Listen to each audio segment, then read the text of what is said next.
Hi everyone. This week we're going to be talking about some changes we made to humanoids, necroids, and some more changes that we're making to habitats, as well as letting you know when you'll have a chance to actually get your hands on them and play with them. Spoiler, it's now. Before that, I want to make a correction to something that I said a couple of Dev Diaries ago.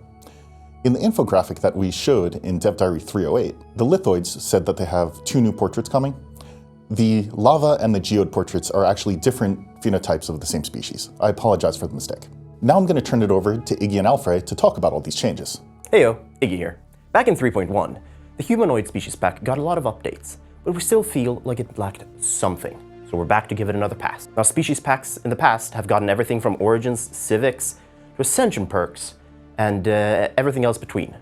However, they've never had a tradition tree before, so let's change that. Introducing the Enmity Tradition Tree. Now, it's important to note that the Enmity Tradition Tree is not locked to the Humanoid species class, just to the DLC. The Enmity Tradition Tree is all about rivals and making the most out of having them. The finisher and the adoption bonus even gives you access to more rivals than ever before. Some of the tradition perks will reward you for maintaining a lot of rivals, such as Rise to the Occasion, while the right side of the tree will be helping you to compete against your rivals. And when you grab the tradition tree, you'll get access to a powerful agenda, assuming you own Galactic Paragons. Now, this agenda is a bit more tactical in nature, so we've cut the enactment time in half, and as a nice finish, we'll give you a new diplomatic stance, allowing you to rival the rest of the galaxy. Just maybe stay away from the fallen empires. Another thing we haven't done in a while is add negative traits. So in the Humanoid species pack, we're now adding 2 new ones, as well as a fun little positive one. First up, we have psychological infertility, which can be combined with many of the other positive pop growth traits, except existential heteroparity, the new positive one. And finally, for people who want to try their luck, or just really bully that servile species, we now have Jinxed. We also have 2 new portraits coming with the Humanoid pack. Unlike Lithoid and Planetoids, where we want to add more human-like variants of the phenotypes, the Humanoid pack is already full packed of, well, humanoids. So we decided to add more variety to the portraits. The Necroid species pack has already received a large number of improvements. Reanimated armies in particular changed from a very niche civic to a much more interesting one in the reanimators, and then was expanded to include megacorps and hives with permanent employment and cordyceps drones respectively. The only one left out of the fun were machines. Enter the Necromancy Ascension perk. Necromancy has no prerequisites, so Machine Empire can take it as their very first Ascension perk. They can reanimate certain leviathans, and purged organic pops may be raised as cyborg zombies. Driven simulators treat these cyborg zombies as if they were simulated for the purpose of pursuing cybernetic ascension. Hi folks, I'm Alfred. Before I start talking about habitats, one of the other things we'd like to talk about is some changes to trade and trade-related jobs. One of the unattended effects of a trade-focused build is you end up having far more merchant and ruler strata jobs than we ever intended. To curtail this, coming in 3.9, we'd like to introduce 2 new jobs of focusing on trade in the specialist strata. Traders replace merchants from most sources and are also granted in place of clerks for some buildings. These specialist strata jobs have an upkeep of 2 consumer goods and produce 8 trade value and a little bit of amenities if you have the relevant tradition in mercantile traditions. Numismatic priests, however, replace both the merchants and priests from the numismatic shrine. These specialist strata jobs also have an upkeep of 2 consumer goods, but produce 6 trade value, 2 unity, and 2 amenities. Additionally, they are boosted by modifiers that affect both priests and traders, meaning that the amenities from mercantile traditions from traders. We've also rebalanced the humble clerk job and now produces 3 trade value and 3 amenities instead of 4 trade value and 2 amenities. The trickle up economics tradition increases their output to 4 of each, but no longer grants additional clerk jobs. A player fantasy that's been requested from the community for quite a while now is the idea of a worker-led corporate empire. After playing around with the concept for a bit, should it be a new authority, an origin, a civic?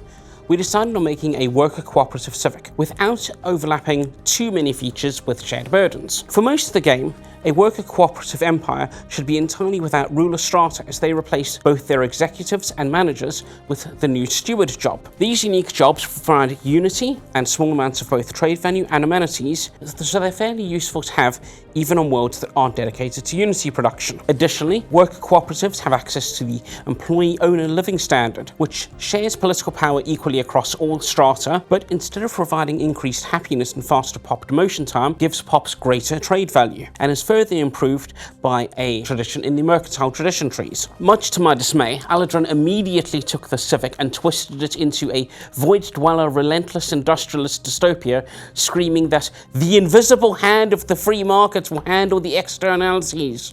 So your utopian mileage may vary a tad. While us designers have been working on all these new features for the 3.9 patch, programming team has been improving planetary automation. Based on the feedback that we've received, primarily from newer players, we're removing the dedicated automation stockpiles from the game. Planetary automation will simply use resources from your Empire stockpiles, removing an unintuitive step from the process, as well as getting rid of some weird and unintended resource conversion quirks or exploits. The automation settings panel now lets you restrict certain resources from use from the automation system, so you can do things like forbid the use of rare crystals if you have important plans for those. On to the habitat changes. The habitat experiment that we described in Dev Diary 306 has continued, and the final version will be included in the upcoming 3.9 patch. We've continued with Eladrin's directive to simplify the habitat prototypes, and the feedback that we've received, we've continued the iteration. So what's changed? Habitats, both as a megastructure and as a colony, will now be limited to one per system in the form of a